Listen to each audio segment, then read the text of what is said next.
asalaamaaleykum mbokk yi comme ni ñu leen ko doon waxee démb tekkaaral mi ngi continué ba tey daanaka amuñu ay taw côté Casamance bi nga xam ñu ngi fa doon séntu ay taw yu xaw a yem foofu taw na fa mais li des lépp daanaka taw yi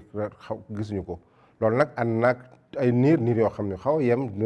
nekk ci réew mi yëpp tey ji ci guddi jëm ci ëllëg ba ci ëllëg sax ci bëccëg gi ànd ak tàngoor boo xam ràññeel la ko lool côté Fuuta bi ak côté penku réew mi ñu xool niir yi nag boo mu tëddee ci Afrique sowu jant niir yi daanaka bëriwuñu ngelaw li nga xam day upp jógee indaale taw bi muy mousson bi mi ngi fi ba tey ànd ak ngelaw li nga xam day upp jóge Europe di commencé indi ngelaw lu xaw a seddu tuut ñoom ñoo xaw a daje mais guusaay bi mi ngi ci ba tey parce que li ñuy wax front intertropical mi ngi ci côté Mauritanie bët gànnaaru Mauritanie donc guusaay bi mi ngi fi ba tey tax na tey ji ci guddi jëm ci ëllëg lu ñuy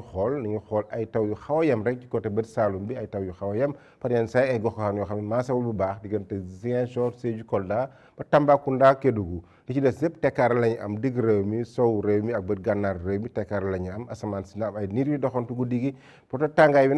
fa muy gën a fesee mooy diggante Ndar ak Podor mu am ñaar fukki degré ak juróom-ñett Dakar tam dina tàng ci guddi gi ndax na am ñaar fukki degré juróom-ñaar moom ak Mbuur ak Jurbel mën a dem sax tuuti ba côté Matam ñaar fukki degré juróom-ñaar ci digg réew mi nag ñaar fukki degré juróom ak ñaar fukki degré juróom benn la ñuy am ci gox-goxaan yu bëri donc guddi gi fi muy xaw a féexee tuuti rek mooy côté Casamance bi parce que Ziguinchor na am ñaar fukki degré ñaar Sédhiou am ñaar fukki degré ñett moom ak Kolda